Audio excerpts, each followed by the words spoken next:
you do a lot of different things, but you're focused at unpacking on creating more inclusive workplaces.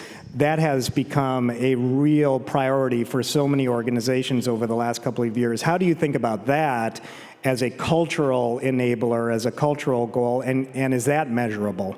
Yeah, well, I think when we're thinking about culture, we have to reflect the society that we live in, because the norms that occur in society are the macro, and our organizations are just microcosms of the macro. And so culture involves, yes, behaviors, but also language and tradition and food share and religious practice, right? And education level, and like all of these different components of the individual changes just by like the zip code that they're coming from. So you can have a really amazing team with people that are even within the same state, but they're from different zip codes, and their perception on life is completely different from one another, let alone their industry preferences or expertise going from department to department. So I think when we're considering what like measurable goals are within the cultural space, we have to also measure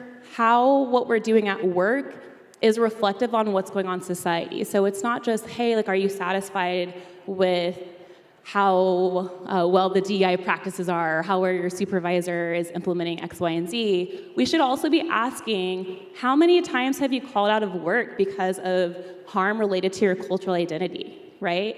Out of this list of PTSD symptoms, how many are you currently experiencing because of harm related to your cultural identity? And those are really important components that an organization needs to understand in order to provide a mental health, a psychological health, a physical health that is conducive to be a productive worker in the long run. I think when we're looking at remote, that gives a greater opportunity for international experiences to come into this space as well. So when we're working with enterprise clients, we see different language barriers that come up. We see different cultural understanding for like what may be a norm, even around like what is a disparity gap within the United States context may not make sense to a Canadian or someone that we're working with in Mexico or in France, et cetera.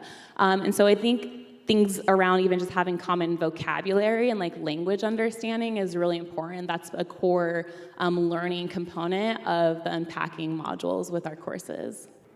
I think what's been a really big benefit is democratizing who gets to construct what that culture looks like.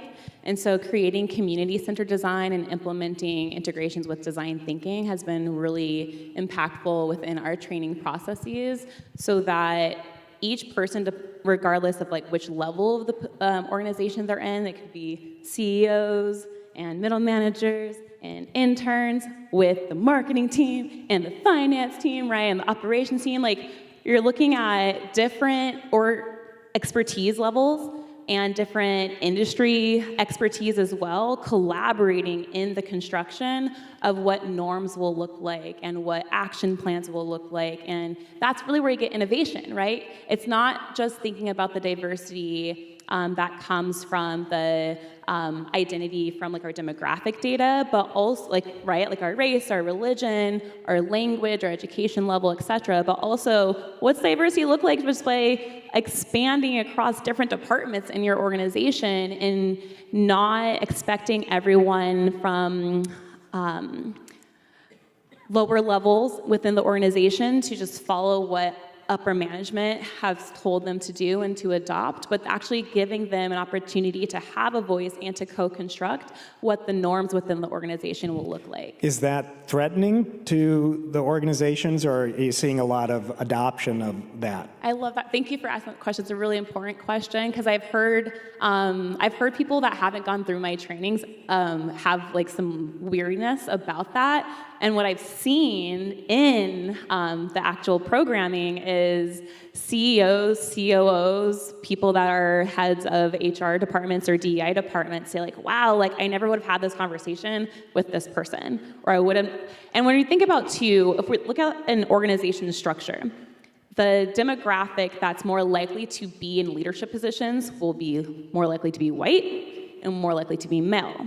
When you're also looking at interns, or like entry level or like middle management, they're more likely to be female and they're more likely to be people of color. So when you're putting organizations with when you're giving organizations an opportunity to ideate and co-create action plans with people that aren't necessarily always invited into the room and designing what those action plans will look like, you naturally get innovation because there's a wider opportunity of infusion from different lived experiences and expertise, because cultural competency is just as important as your skills competency. And we can't separate the two. I know just like on the last panel, there was a really important statement that soft skills aren't soft, they're human, right? And so like we can't prioritize like one form of skill training over another, and I think democratizing who gets access into the creation of the culture is a really great way to see innovation within your organization and then impact your consumer base in the long run. Yeah.